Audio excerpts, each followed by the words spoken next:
ನಮಸ್ತೆ, ನಾನು ನಿಮ್ಮ ಆಯುರ್ವೇದ ವೈದ್ಯೆ ಡಾಕ್ಟರ್ ಪೂಜಾ. ಇತ್ತೀಚಿನ ದಿನಗಳಲ್ಲಿ ಸಾಕಷ್ಟು ಇಂಪಾರ್ಟೆನ್ಸ್ ನಾವು ಈ ಗಟ್ ಹೆಲ್ತ್ಗೆ ಕೊಡ್ತಾ ಇದ್ದೀವಿ. ಹೌದು, ಅನೇಕಷ್ಟು ಜನ ಡಾಕ್ಟರ್ಸ್ಗಳು ಬಂದ್ಬಿಟ್ಟು ಈ ಗಟ್ ಹೆಲ್ತ್ ಬಗ್ಗೆ ಅವೇರ್ನೆಸ್ ಅನ್ನ ಕ್ರಿಯೇಟ್ ಮಾಡ್ತಾ ಇದ್ದಾರೆ. ಯಾಕೆ ಅಂತ ಅಂದ್ರೆ ಸಾಕಷ್ಟು ಕಾಯಿಲೆಗಳಿಗೆ ಈ ಮೂಲ ಕಾರಣನೇ ಬಂದ್ಬಿಟ್ಟು ನಮ್ಮ ಹೊಟ್ಟೆ, ಅಂದ್ರೆ ನಮ್ಮ ಅನ್ನನಾಳ. ಇವುಗಳ ಸಮಸ್ಯೆಗಳಿಂದನೇ ನಾವು ಬೇರೆ ಅನೇಕಷ್ಟು ಕಾಯಿಲೆಗಳನ್ನು ಕೂಡ ನೋಡ್ಲಿಕ್ಕೆ ಶುರು ಆಗ್ತಾ ಇದೆ. ಹಾಗಿದ್ರೆ ಇವತ್ತು ನಾವು ಮಲಬದ್ಧತೆಯ ಸಮಸ್ಯೆ ಬಗ್ಗೆ ಒಂದಿಷ್ಟು ಮಾಹಿತಿಗಳನ್ನ ತಿಳ್ಕೊಳ್ಳೋಣ. ಯೂಶಲಿ ಈ ಮಲಬದ್ಧತೆ ಸಮಸ್ಯೆ ಅಂದ್ರೇನು? ನಮ್ಮ ದೇಹದಲ್ಲಿ ಕೆಳಭಾಗದಲ್ಲಿ ಬರುವಂತಹ ಅಪಾನ ವಾಯು ಏನಾದ್ರೂ ಕೆಟ್ಟು ಹೋಯ್ತು ಅಂದ್ರೆ ಅಬ್ಸ್ಟ್ರಕ್ಷನ್ ಆಯ್ತು ಅಂತ ಅಂದ್ರೆ ಅವಾಗ ನಾವು ಮಲಬದ್ಧತೆ ಸಮಸ್ಯೆಯನ್ನ ನಾವು ನೋಡ್ತಾ ಹೋಗ್ತೀವಿ. ಅಥವಾ ಇನ್ನೂ ಒಂದು ಸಿಂಪಲ್ ರೀತಿಯಲ್ಲಿ ಹೇಳೋದು ಅಂದ್ರೆ ನಮ್ಗೆ ಬೌವೆಲ್ ಮೂಮೆಂಟ್ ಏನಾದ್ರು ಕಡಿಮೆ ಆಯ್ತು ಅಂದ್ರೆ, ಲ್ಯಾಕ್ ಆಫ್ ಬೌವೆಲ್ ಮೂಮೆಂಟ್ ಆಯ್ತು ಅಂತ ಅಂದ್ರೆ ಅವಾಗ್ಲೂ ಕೂಡ ನಾವು ಮಲಬದ್ಧತೆಯ ಸಮಸ್ಯೆಯನ್ನ ನೋಡ್ತಾ ಹೋಗ್ತೀವಿ. ಹಾಗಿದ್ರೆ ಸರ್ವೇ ಸಾಮಾನ್ಯವಾಗಿ ಮಲಬದ್ಧತೆಯ ಸಮಸ್ಯೆಯನ್ನ ಯಾವ ಕಂಡೀಷನ್ ಅಲ್ಲಿ ನಾವು ನೋಡ್ತೀವಿ ಅಂತಂದ್ರೆ, ಮೊದಲನೆಯದು ಪ್ರಜ್ಞಾಪರಾಧ, ಅಂದ್ರೆ ನಾವು ಮಾಡೋ ಮಿಸ್ಟೇಕ್ಸ್ ಇಂದಾನೆ ನಾವು ಈ ಮಲಬದ್ಧತೆಯ ಸಮಸ್ಯೆಯನ್ನ ನೋಡ್ತಾ ಹೋಗ್ತೀವಿ. ಯೂಶಲಿ 3F ಅಂತ ಕರಿತೀವಿ. ಮೊದಲನೆಯದು ಫ್ಲೂಯಿಡ್, ಅಂದ್ರೆ ಸರಿಯಾದ ರೀತಿಯಲ್ಲಿ ನಾವು ನೀರನ್ನ ಕುಡಿದೇ ಇದ್ದಾಗ. ಫೈಬರ್, ಆಹಾರದಲ್ಲಿ ನಾವು ಸಾಕಷ್ಟು ನಾರಿನಂಶವನ್ನ ತೆಗೆದುಕೊಳ್ಳದೆ ಇದ್ದಾಗ.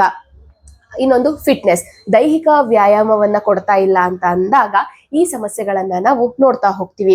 ಈ ಮಲಬದ್ಧತೆ ಸಮಸ್ಯೆಯಿಂದ ಸಾಕಷ್ಟು ಬೇರೆ ಸಮಸ್ಯೆಗಳನ್ನ ನಾವು ನೋಡ್ತಾ ಹೋಗ್ತೀವಿ.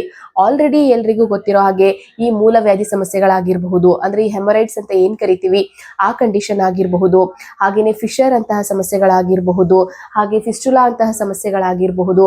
ಹೀಗೆ ಸಾಕಷ್ಟು ಕಾಯಿಲೆಗಳನ್ನ ನಾವು ನೋಡ್ತಾ ಹೋಗ್ತೀವಿ. ಇದರ ಜೊತೆಗೆ ಇನ್ನೂ ಅನೇಕಷ್ಟು ಜನರಿಗೆ ಈ ಥೈರಾಯ್ಡ್ ಸಮಸ್ಯೆಗಳಲ್ಲಿ ನಾವು ಮಲಬದ್ಧತೆ ಸಮಸ್ಯೆಯನ್ನ ನೋಡ್ತಾ ಹೋಗ್ತೀವಿ. ಹಾಗೆ ಈ ಮೈಗ್ರೇನ್ ಅಂತಹ ಸಮಸ್ಯೆಗಳಲ್ಲಿ ತಲೆನೋವಿನ ಸಮಸ್ಯೆ ನೋಡ್ತೀವಿ. ಹಾಗೇನೆ ಈ ಆಮವಾತದ ಕಂಡೀಷನ್ ಅಲ್ಲೂ ಕೂಡ ನಾವು ಈ ಮಲಬದ್ಧತೆಯ ತರಹದ ಸಮಸ್ಯೆಗಳನ್ನ ನಾವು ನೋಡ್ತಾ ಹೋಗ್ತೀವಿ. ಹಾಗಾಗಿ ಅನೇಕಷ್ಟು ಕಾಯಿಲೆಗಳಿಗೆ ಈ ಮಲಬದ್ಧತೆಯ ಸಮಸ್ಯೆಯು ಒಂದು ಮುಖ್ಯ ಕಾರಣವಾಗಿ ಕಾಡ್ತಾ ಹೋಗುತ್ತೆ. ಹಾಗಿದ್ರೆ ಈ ಮಲಬದ್ಧತೆಯ ಸಮಸ್ಯೆಗಳಲ್ಲಿ ಯೂಶಲಿ ಯಾವ ಲಕ್ಷಣಗಳನ್ನ ನಾವು ನೋಡ್ತೀವಿ ಅಂತಂದ್ರೆ, ಯಾರಿಗೆಲ್ಲ ಮಲಬದ್ಧತೆ ಸಮಸ್ಯೆಗಳಿದೆನೋ ಅವರಲ್ಲಿ ನಾವು ತಲೆನೋವಿನ ಸಮಸ್ಯೆ ಆಗಿರಬಹುದು, ಹಾಗೇನೆ ತುಂಬಾ ಆಲಸ್ಯ, ಜಡತ್ವ ಅಂತ ಏನ್ ಕರಿತೀವಿ ಆ ತರದ ಸಮಸ್ಯೆಗಳನ್ನ ನಾವು ನೋಡ್ತಾ ಹೋಗ್ತೀವಿ.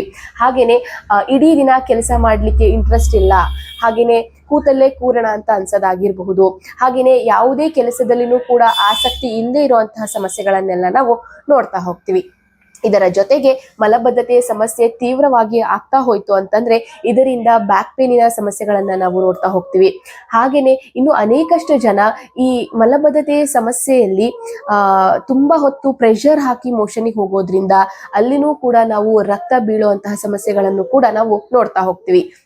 ಹಾಗೇನೆ ಇದರಿಂದ ಎಡಿಷನ್ ಆಗಿ ಪೈಲ್ಸಿನ ಸಮಸ್ಯೆ ಆಗಿರ್ಬೋದು, ಫಿಶರಿನ ಸಮಸ್ಯೆಗಳನ್ನ ನಾವು ನೋಡ್ತಾ ಹೋಗ್ತೀವಿ. ಇನ್ನು ಕೆಲವೊಂದು ರೇರ್ ಕಂಡೀಷನ್ಗಳಲ್ಲಿನೂ ಕೂಡ ನಾವು ಈ ಕ್ಯಾನ್ಸರ್ ಅಂತಹ ಸಮಸ್ಯೆಗಳಲ್ಲಿನೂ ಕೂಡ ಈ ಕರಳು ಏನಾದ್ರೂ ಬ್ಲಾಕ್ ಆಯ್ತು ಅಂತ ಅಂದ್ರೆ ಕ್ಯಾನ್ಸರ್ಗಳ ಸಮಸ್ಯೆಯಿಂದ ಅಲ್ಲೂ ಕೂಡ ನಾವು ಈ ಮಲಬದ್ಧತೆ ಸಮಸ್ಯೆಗಳನ್ನ ನಾವು ನೋಡ್ತಾ ಹೋಗ್ತೀವಿ. ಹಾಗಿದ್ರೆ ಇದನ್ನ ಸರಿ ಮಾಡ್ಕೊಳ್ಳೋದು ಹೇಗೆ?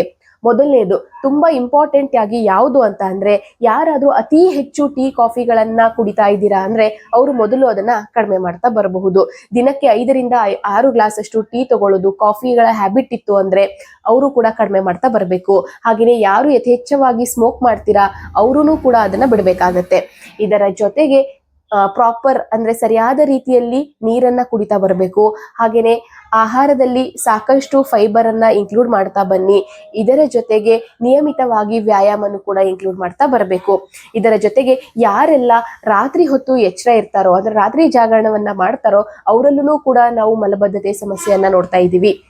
ಹಾಗಾಗಿ ರಾತ್ರಿ ಹೊತ್ತು ಮೊಬೈಲ್ಗಳ ಬಳಕೆ ಮಾಡಿಬಿಟ್ಟು ತುಂಬಾ ಲೇಟ್ ಆಗಿ 2 ಗಂಟೆಗೆ 3 ಗಂಟೆಗೆ ಮಲಗೋದು, ಬೆಳಗ್ಗೆ ಎದ್ದ ತಕ್ಷಣ ಅದು ಮಲಬದ್ಧತೆ ಸಮಸ್ಯೆಯನ್ನ ಶುರು ಮಾಡ್ತಾ ಹೋಗುತ್ತೆ.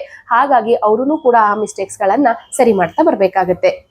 ಇದರ ಜೊತೆಗೆ ಬೆಳಗ್ಗೆ ಎದ್ದ ತಕ್ಷಣ ನೀವೇನಾದ್ರೂ 1 ಗ್ಲಾಸ್ ಬಿಸಿನೀರನ್ನ ಕುಡಿಯೋದಾಗಿರ್ಬಹುದು, ಅಥವಾ 1ರಿಂದ 2 ಚಮಚೆಯಷ್ಟು ತುಪ್ಪವನ್ನ ಸೇವನೆ ಮಾಡಿ ಬಿಸಿನೀರನ್ನ ಕುಡಿಯೋದಾಗಿರ್ಬಹುದು. ಇವುಗಳು ಸಿಂಪಲ್ ಟಿಪ್ಸ್ಗಳು ಕೂಡ ಈ ಮಲಬದ್ಧತೆಯ ಸಮಸ್ಯೆಗಳಲ್ಲಿ ಹೆಲ್ಪ್ಫುಲ್ ಆಗ್ತಾ ಹೋಗುತ್ತೆ. ಇದರ ಜೊತೆಗೆ ಇನ್ನು ಅನೇಕಷ್ಟು ಜನ ಈ ಮಾತ್ರೆಗಳ ಮೇಲೆ ಅಥವಾ ಲ್ಯಾಕ್ಸೇಟಿವ್ಸ್ ಗಳ ಮೇಲೆ ಡಿಪೆಂಡ್ ಆಗ್ತಾ ಇದ್ದಾರೆ. ಇದು ಒಳ್ಳೇದಾ ಕೆಟ್ಟದಾ ಅಂತ ಕೇಳಿದ್ರೆ, ಯೂಶಲಿ ನೀವು ಡಾಕ್ಟರ್ನ ಕನ್ಸಲ್ಟ್ ಮಾಡಿದಾಗ ಒಂದು ಪರ್ಟಿಕ್ಯುಲರ್ ಡ್ಯೂರೇಷನ್ಗೆ ಏನಾದ್ರೂ ಮಲಬದ್ಧತೆ ಸಮಸ್ಯೆಗಳಲ್ಲಿ ಔಷಧಿಗಳನ್ನ ಕೊಟ್ಟರು ಅಂದ್ರೆ ಆ ಪರ್ಟಿಕ್ಯುಲರ್ ಡ್ಯೂರೇಷನ್ ಮಾತ್ರ ನೀವು ಮಾತ್ರೆಗಳಾಗಿರ್ಬಹುದು ಅಥವಾ ಔಷಧಿಗಳನ್ನಾಗಿರ್ಬಹುದು ಬಳಕೆ ಮಾಡಬಹುದು. ಅದು ಬಿಟ್ಟು ಪ್ರತಿನಿತ್ಯ ನೀವು ಏನಾದ್ರೂ ಔಷಧಿಗಳ ಮೇಲೆನೆ ನೀವು ಈ ಮಲಬದ್ಧತೆ ಸಮಸ್ಯೆಗಳಿಗೆ ಡಿಪೆಂಡ್ ಆಗ್ತಾ ಇದ್ದೀರಾ ಅಂತಂದ್ರೆ ಅದು ಅಷ್ಟು ಒಳ್ಳೇದಲ್ಲ. ಯಾಕೆ ಅಂತ ಅಂದ್ರೆ ನೀವು ಪ್ರತಿನಿತ್ಯ ಮಾತ್ರೆಯನ್ನ ತಗೊಳ್ಳೋದು, ಮೋಷನ್ ಅನ್ನ ಕಳಿಸೋದು, ಪ್ರತಿನಿತ್ಯ ಈ ಕಷಾಯಗಳು, ಪೌಡರ್ಗಳು, ಟ್ಯಾಬ್ಲೆಟ್ಗಳು ಯಾವುದೇ ಫಾರ್ಮ್ ಅಲ್ಲಿ ನೀವು ತಗೊಳ್ಳೋದ್ರಿಂದ ಇದು ಏನ್ ಮಾಡುತ್ತೆ, ಕಂಪ್ಲೀಟ್ ಆಗಿ ಗಟ್ಟನ್ನ ಡ್ರೈ ಮಾಡ್ಲಿಕ್ಕೆ ಶುರು ಆಗುತ್ತೆ. ಇನ್ನು ಅನೇಕಷ್ಟು ಜನ ಈ ತರದ ಮಲಬದ್ಧತೆಯ ಸಮಸ್ಯೆಗಳಲ್ಲಿ ಈ ತ್ರಿಫಲ ಪೌಡರ್ ಅನ್ನ ಬಳಕೆ ಮಾಡೋದನ್ನ ನೋಡ್ತಾ ಇದೀವಿ. ಯೂಶಲಿ ಏನಾಗುತ್ತೆ, ಅದು ನಿಮ್ಗೆ ಡಿಹೈಡ್ರೇಷನ್ ಅನ್ನು ಕೂಡ ಕಾಸ್ ಮಾಡ್ತಾ ಹೋಗುತ್ತೆ. ಹಾಗಾಗಿ ಆದಷ್ಟು ಡಾಕ್ಟರ್ ಎಷ್ಟು ದಿನದ ಮಟ್ಟಿಗೆ ಬಳಸಲಿಕ್ಕೆ ಹೇಳ್ತಾರೋ ಅಷ್ಟು ದಿನ ಮಾತ್ರ ಔಷಧಿಗಳ ಮೇಲೆ ಡಿಪೆಂಡ್ ಆಗಿ. ಅದನ್ನ ಹೊರತುಪಡಿಸಿ ನೀವು ಆಹಾರ ಪದ್ಧತಿ ಆಗಿರ್ಬಹುದು, ಸರಿಯಾದ ರೀತಿಯಲ್ಲಿ ನೀರು ಕುಡಿಯೋದಾಗಿರ್ಬಹುದು, ಹಾಗೆ ಒಳ್ಳೆಯ ನಿದ್ರೆ ಮಾಡೋದಾಗಿರ್ಬಹುದು, ನಿಯಮಿತ ವ್ಯಾಯಾಮವನ್ನ ಮಾಡೋದಾಗಿರ್ಬಹುದು, ಇವು ಎಲ್ಲವನ್ನೂ ಕೂಡ ನೀವು ಸರಿ ಮಾಡ್ಕೊಂಡಾಗ, ಹಾಗೆ ನೀವು ಮಾಡ್ತಾ ಇರುವಂತಹ ಚಿಕ್ಕ ಪುಟ್ಟ ತಪ್ಪುಗಳನ್ನ ಸರಿ ಮಾಡ್ಕೊಳ್ತಾ ಬಂದ್ರೆ ಮಲಬದ್ಧತೆಯ ಸಮಸ್ಯೆಯಿಂದ ನಾವು ಸರಿ ಮಾಡ್ಕೊಳ್ಬಹುದು. ಇನ್ನು ಅನೇಕಷ್ಟು ಜನರಿಗೆ ನಾ ಎಲ್ಲವನ್ನೂ ಸರಿ ಮಾಡ್ಕೊಳ್ತಾ ಇದ್ದೀನಿ, ಆದ್ರೂ ಮೋಷನ್ ಸರಿಯಾಗಿ ಪಾಸ್ ಆಗ್ತಾ ಇಲ್ಲ ಅಂತ ಅಂದ್ರೆ ಡಾಕ್ಟರ್ನ ಕನ್ಸಲ್ಟ್ ಮಾಡ್ಬೇಕಾಗತ್ತೆ. ಬಿಕಾಸ್ ಸಮ್ ಟೈಮ್ಸ್ ಇಂಟರ್ನಲ್ಲಿ ಆರ್ಗನ್ಗಳಲ್ಲಿ ಏನಾಗಿರುತ್ತೆ ಅಂತ ಗೊತ್ತಿರೋದಿಲ್ಲ. ಹಾಗಾಗಿ ಡಾಕ್ಟರ್ನ ಕನ್ಸಲ್ಟ್ ಮಾಡಿ ಅದಕ್ಕೆ ಸರಿಯಾದ ಚಿಕಿತ್ಸೆಯನ್ನ ನಾವು ಪಡ್ಕೊಳ್ಬೇಕಾಗತ್ತೆ. ಹೀಗೆ ಮತ್ತಷ್ಟು ಆರೋಗ್ಯದ ವಿಚಾರಕ್ಕಾಗಿ ನನ್ನ ಪೇಜ್ ಅನ್ನ ಫಾಲೋ ಮಾಡಿ, ಹಾಗೆ ಸಬ್ಸ್ಕ್ರೈಬ್ ಮಾಡ್ಕೊಳ್ಳಿ. ಮತ್ತೆ ಮುಂದಿನ ವಿಡಿಯೋದಲ್ಲಿ ಸಿಗೋಣ. ನಮಸ್ಕಾರ.